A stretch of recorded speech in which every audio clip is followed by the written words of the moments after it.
All right, good morning. It's 7 a.m. and I'm about to hit the road with my dad, and we're heading to LS Fest East. Now, I didn't quite get in there in time in order to get the autocross, but yeah, so we're just cruising up to the car show and we're just gonna hang out and watch everything go down. So, looking forward to it and I'm excited. Taking the old Pontiac, yeah, it's gonna be a good day. So, a lot of driving though. I think it's about a 4-hour drive. We're taking all back roads and we're just cruising, so hell yeah.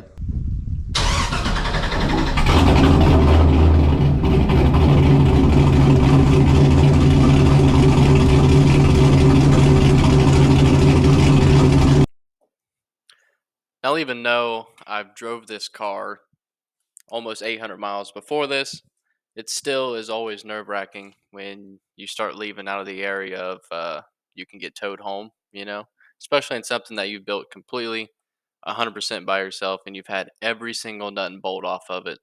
You've had it down to bare frame, nothing on it, to all the way complete car, knowing that you put everything into it and then you hit the road. Now, I did check everything before I left, but still, it's just something that's always in the back of your mind when you're going on a 4-hour drive like this is, will it make it there and will it make it back? So it's something that I had to get over. And once I got down there and realized there's nothing wrong with the car and it seems to be doing what it's supposed to, and all those kind of faded away, especially on the drive back. But down, I was a little worried, yeah, but once we finally got there, it was a great thing, and I'm happy that I did drive instead of trailing it down there.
just like that, a weekend is over, and this is the drive back.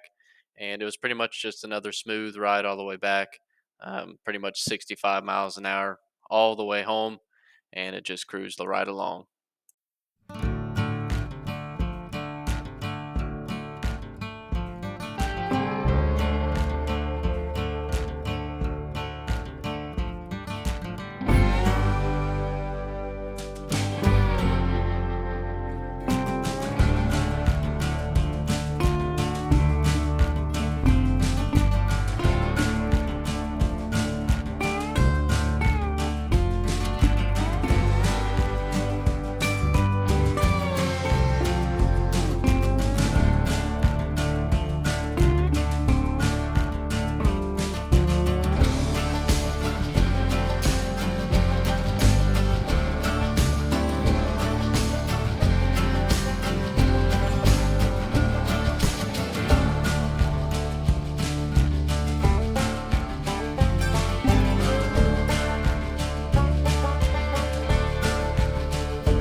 And just like that, I'm very pleased that the Pontiac not only made it down, but it made it back home. I think it was roughly a 400-mile spiel. And honestly, the car had, I think, 800 miles on it before I took it. So, yeah, I definitely got the testing in that it needed.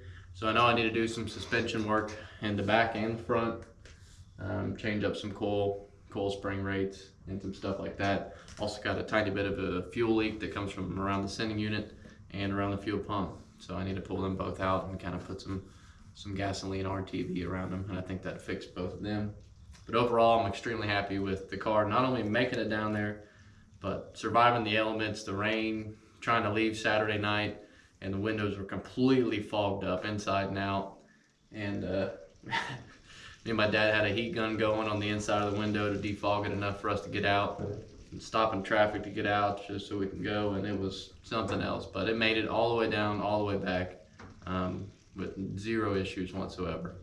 And surprisingly did well on fuel too. I think one tank had got me all the way, and the one tank got me all the way back home. So I couldn't be more happy with it, and I had a great weekend.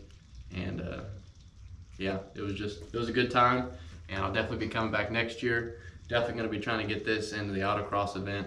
I didn't make it in time for this year, but we'll shoot for the hills next year, and we'll see if we can get in there. I'd love to have a spot and give that a whirl. So, but I think for now that's all. And next week, back on the '67 Chevy, and maybe in a couple weeks we'll be able to get some suspension work done to this. But for now, that's all I'm getting to. But thanks for watching. Don't forget to tune in next week for another episode of Andrew's Garage.